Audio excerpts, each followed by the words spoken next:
কখনো কি মনে হয়েছে যে সমস্ত কিছু ছেড়ে চলে যাই? কখনো কি নিজের জীবনটা নিজের কাছে বোঝা মনে হয়েছে?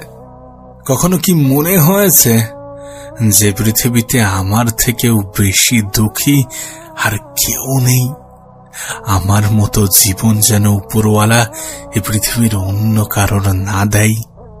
কখনো কি মনে হয়েছে? না, যদি মনে হয়ে থাকে তাহলে আমি বলবো তুমি ভ্রান্ত ধারণার মধ্যে আছো। হ্যাঁ, তুমি ভ্রান্ত ধারণার মধ্যে আছো, কারণ তুমি নিজের বিষয়ে যেমন ধারণা রাখো তোমার জীবনটা অতটাও খারাপ নয়।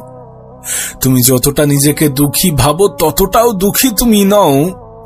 আমি জানি পৃথিবীর প্রত্যেকটা মানুষের কাছে নিজের সমস্যাটাই বড় মনে হয়, আর নিঃসন্দেহে তোমার ক্ষেত্রেও এর ব্যতিক্রম কিছু নয়। তোমার ক্ষেত্রেও তোমার সমস্যাটা তোমার কাছে বড় মনে হয়। তবে মনে রেখো, একটা জীবন কিন্তু ভালো খারাপ মিশিয়েই তৈরি হয়। একটা জীবনে যেমন অনেক ভালো ঘটনা ঘটে, অনেক ভালো কিছু ঘটে, ঠিক তেমন অনেক খারাপ কিছুও ঘটে থাকে, যেগুলোকে হয়তো বা আমরা অ্যাকসেপ্ট করতে পারি না, যেগুলো হয়তো বা আমরা মেনে নিতে পারি না, আমরা গ্রহণ করতে পারি না, আর সেটাকে নিজের জীবনের সব থেকে বড় বোঝা মনে করি। আমরা হয়তোবা নিজেদেরকে তখনই সব থেকে বেশি দুঃখী মনে করি যখন অন্যকে সুখে থাকতে দেখি, যখন মনে হয় যে আমার আশেপাশের মানুষগুলো আমার থেকে কতই না সুখী। কিন্তু বাস্তবতাটা এমন নয়। আমরা যেমনটা ভাবি তেমনটা তো মোটেই নয়। সমস্যা প্রত্যেকের জীবনেই আছে, খারাপ সময় প্রত্যেকের জীবনেই আসে, কেউ সেটাকে ব্যাখ্যা করে না। জীবন নিয়ে প্রত্যেকটা মানুষেরই কোথাও না কোথাও অভিযোগ আছে। কত অবাক করার বিষয় দেখো, সৃষ্টিকর্তা না চাইতেও এত কিছু দিয়েছেন, তারপরেও তার কাছে কিছু মানুষের অভিযোগের কোনো সমাপ্তি নেই। না, তোমার অভিযোগ থাকতেই পারে, কিন্তু তুমি কি কখনো ভেবেছ যে পৃথিবীর অনেক মানুষ তোমার থেকেও খারাপ জীবন কাটায়? এ পৃথিবীর অনেক মানুষের কাছে তোমার মতো জীবন পাওয়াটাও একটা স্বপ্ন। তুমি কি কখনো ভেবেছ? তুমি জানলে অবাক হবে, এ পৃথিবীতে এমনও অনেক দেশ আছে যেখানকার মানুষ না খেতে পেয়ে মারা যায়। এ পৃথিবীতে এমনও অনেক দেশ আছে যেখানকার মানুষ বিনা চিকিৎসায় মারা যায়। তুমি তো সুখে থাকার জন্য লড়াই করো, তুমি তো মনে শান্তি পাওয়ার জন্য লড়াই করো, কিন্তু এই পৃথিবীতে এমনও অনেক মানুষ আছে যারা শুধুমাত্র বেঁচে থাকার জন্য লড়াই করে, যারা শুধুমাত্র নিজেকে পৃথিবীতে টিকিয়ে রাখার জন্য লড়াই করে, যারা শুধুমাত্র তোমার মতো একটা জীবন পাওয়ার স্বপ্ন দেখে। তোমার জীবন নিয়ে অভিযোগ থাকতেই পারে, সৃষ্টিকর্তা তোমাকে পৃথিবীতে পাঠিয়েছেন, সুতরাং তুমি তার কাছে অভিযোগ জানাতেই পারো। কিন্তু একবার ভেবে দেখো, তিনি তোমাকে না চাইতেই কত কিছু দিয়েছেন। আসলে কি বলতো, আমাদের জীবনের চাহিদার কোনো সমাপ্তি নেই। আমরা একটা শেষ হলে দ্বিতীয় কোনো কিছুর পিছনে লেগে পড়ি, আর যখন সেটা পেয়ে যাই তখন সেটার কদর করতে ভুলে যাই। আমাদের কাছে কোনো জিনিস ততক্ষণই মূল্যবান যতক্ষণ সেটা আমাদের হাতে থাকে না। কোনো জিনিস পাওয়ার পরে সেটার মূল্য কেন জানি না আমাদের কাছে কমতে থাকে।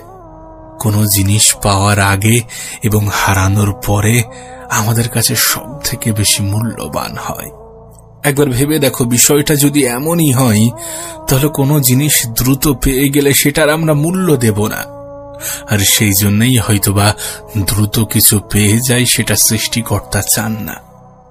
তাই একটু ধৈর্য ধরো। একটু ধৈর্য ধরতে ক্ষতি কি? না, তোমার জীবন নিয়ে অভিযোগ থাকতেই পারে, তবে জীবন কিন্তু একটাই, আর এই একটা জীবন, সেটাও আবার সংক্ষিপ্ত। যদি এই সংক্ষিপ্ত জীবনের একটা বৃহৎ অংশ দুঃখ, কষ্ট, মন খারাপ, হতাশা এগুলো দিয়েই কাটিয়ে দিই, তাহলে সেটা কিভাবে গ্রহণযোগ্য হবে? যদি এই সংক্ষিপ্ত জীবনের একটা বৃহৎ অংশ অতীতকে নিয়ে ভাবি, ভবিষ্যৎকে নিয়ে চিন্তা করি, তাহলে সেটা কিভাবে গ্রহণযোগ্য হবে? কত অদ্ভুত বিষয় না, যে আমরা আমাদের অতীতেও ফিরতে পারবো না আর ভবিষ্যতেও যেতে পারবো না, কিন্তু তারপরেও কেন জানি না আমরা এই দুটি জিনিস নিয়েই ভাবতে থাকি। আমরা এটা নিয়েই মাতামাতি করি আর ভুলে যাই বর্তমানকে, যেখানে আমরা অবস্থান করি, যেখানে নিজের জীবনটাকে শেষ করে দেওয়ার প্ল্যানিং করি। কিন্তু একবার ভেবে দেখো, এই জীবন তোমার দেওয়া নয়। এই জীবন যেহেতু তোমার দেওয়া নয়, তাই এই জীবনটাকে শেষ করার অধিকার তোমার নেই। মানুষ কত অদ্ভুত, ছোটখাটো সমস্যার সমাধান হিসাবে আত্মহত্যার কথা ভাবে, কিন্তু এটা ভাবে না যে মৃত্যুর পরেও সুখে থাকবে কিনা তার কোনো গ্যারান্টি নেই। তোমার কি মনে হয় যে সৃষ্টিকর্তা তোমাকে তোমার জীবন দিয়েছেন, যদি তুমি সেই জীবনটাকে নিজের হাতে ধ্বংস করো, তাহলে তোমার সৃষ্টিকর্তা তোমাকে ক্ষমা করে দেবেন? আচ্ছা, তোমার কোনো জিনিস যদি অন্য কেউ নষ্ট করে, তুমি কি তাকে ক্ষমা করে দেবে? তাহলে তিনি কেন ক্ষমা করবেন? তাহলে কেন নিজের জীবনটাকে ধ্বংস করার কথা ভাবছ? একটা কথা মনে রেখো, তোমার জীবন তোমার কাছে বোঝা নয়, বরং এটা তোমার একটা উপহার। আসলে কি বলতো, আমরা সকলকে গুরুত্ব দিতে দিতে নিজেদেরকেই ভুলে গেছি। সকলের কথা ভাবতে গিয়ে নিজেই নিজেদেরকে কষ্ট দিচ্ছি। আমরা শুধু ভাবি যে লোকে কি বলবে, লোকে কি ভাববে। যদিও লোক আমাদের বিপদে কোনো সাহায্য করবে কিনা আমরা জানি না, যদিও লোক আমাদের বিপদে পাশে দাঁড়াবে কিনা আমরা জানি না, যদিও দুঃখের দিনে তারা আমাদের সঙ্গী হবে কিনা আমরা জানি না, আমাদের ক্ষুধা পেলে তারা আমাদেরকে খাওয়াবে কিনা আমরা জানি না, আমরা বিপদে পড়লে আমাদেরকে সাহায্য করবে কিনা আমরা জানি না, আর যদি সাহায্য করেও থাকে তাহলে সওদা করবে কিনা আমরা জানি না। তবুও কেন জানি না আমরা অন্যের কথা ভাবতে ভাবতে নিজের জীবনটাকে ধ্বংস করছি। তোমার কাছে অনুরোধ করব, অন্তত নিজে নিজের জীবনটাকে ধ্বংসের কারণ হয়ে উঠো না, নিজে নিজের জীবনটাকে ধ্বংস করো না। একটা কথা মনে রেখো, কিছু মানুষ তো চাই না যে তোমার জীবনটা সুন্দর হোক, কিন্তু নিজেকে তো চাইতে হবে, নিজেকে তো পজিটিভ ভাবতে হবে। মানুষ যত নেগেটিভ বলুক, নিজেকে পজিটিভ ভাবতে হবে। না, জীবন নিয়ে তোমার অভিযোগ থাকতেই পারে, কিন্তু জীবন তোমাকে সুযোগ দেবে, জীবন তোমাকে সময় দেবে নিজেকে সুন্দর করার। জীবন আমাদেরকে বারবার সুযোগ দেয়, বারবার সময় দেয়, যেটাকে আমরা আগামীকাল বলি। সমস্ত কিছু তোমার চিন্তা ভাবনার উপরে নির্ভর করছে। তুমি কেমনটা ভাবছো তার উপরে নির্ভর করছে। তুমি যদি ভাবো তোমার জীবনটা খারাপ, তাহলে পৃথিবীর লাখো মানুষ এসে তোমার জীবনটাকে ভালো করতে পারবে না। আর তুমি যদি ভাবো আমার জীবনটা ভালো, তাহলে পৃথিবীর লাখো মানুষ শত চেষ্টা করেও তোমার জীবনটাকে খারাপ বানাতে পারবে না।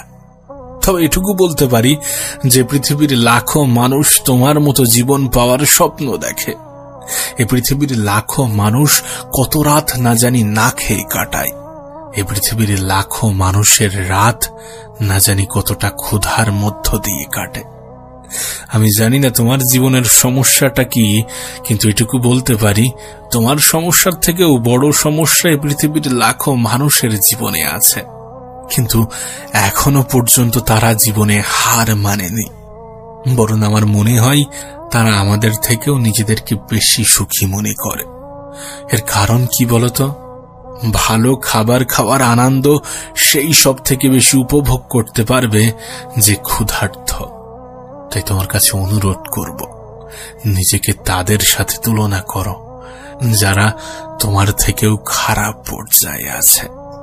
না, হয়তোবা সময়টা খারাপ, কিন্তু সময়টা যে পরিবর্তনশীল এটা ভুলে যেও না যে সময় কখনো থেমে থাকে না। ভালো খারাপ এ সমস্ত কিছু নিয়েই তো জীবন, আর এটাই জীবনের সব থেকে বড় সৌন্দর্য। তুমি কি জানো তুমি যে বয়সে আছো সেই বয়সেও কত মানুষ মারা গিয়েছে? মৃত্যু কখনো কাউকে ভুলে আসে না। এটা জানান দেয় যে তুমি আগামীকাল থাকবে কিনা তার কোনো নিশ্চয়তা নেই। সুতরাং এত বেশি দুঃখ কষ্ট নিও না, এত বেশি মন খারাপ করো না, এত বেশি হতাশ হইও না। সত্যিই তো, তুমি আগামীকাল থাকবে কিনা এটা পৃথিবীর পরিচালক ছাড়া কেউই জানেন না। তাই এত বেশি টেনশন নেওয়ার কি আছে, এত বেশি কষ্ট পাওয়ার কি আছে, এত বেশি দুঃখ নেওয়ার কি আছে? সমস্যা যাই হোক না কেন, পরিস্থিতি যেমনই হোক না কেন, জীবনটা তো সুন্দর, এটা অস্বীকার করার কোনো জায়গা নেই। জীবন নিয়ে তোমার অভিযোগ থাকতেই পারে, আর অভিযোগ যাই থাকুক, যেমনই থাকুক, সমস্ত কিছু উপরওয়ালাকে খুলে বলো, যিনি তোমার সমস্যা সমাধান করার ক্ষমতা রাখেন, যিনি জানেন তোমার জন্য কোনটা সঠিক এবং কোনটা বেঠিক, যিনি জানেন তোমার জন্য কোনটা উত্তম এবং কোনটা উত্তম নয়, যিনি তোমার জীবনটাকে সুন্দর করার ক্ষমতা রাখেন। আর নিঃসন্দেহে তোমার জীবনটা সুন্দর যেটা তুমি অনুভব করো না। সৌন্দর্যটা তখনই অনুভব হবে যখন তুমি তোমার থেকে খারাপ পর্যায়ে থাকা মানুষের সাথে নিজেকে তুলনা করবে, যখন তুমি দেখবে যে পৃথিবীর লাখো মানুষ না জানি কত সমস্যার মধ্য দিয়ে জীবন কাটাচ্ছে, তখন তোমার নিজের সমস্যাটা নিজের কাছেই তুচ্ছ মনে হবে। তখন জীবনটাকে আর বোঝা নয় বরং উপহার মনে হবে। তখন বেঁচে থাকার ইচ্ছা প্রকাশ পাবে। তখন সৃষ্টিকর্তাকে ধন্যবাদ জানানোর ইচ্ছা হবে। তখন জীবন নিয়ে সমস্ত অভিযোগ দূর হয়ে যাবে।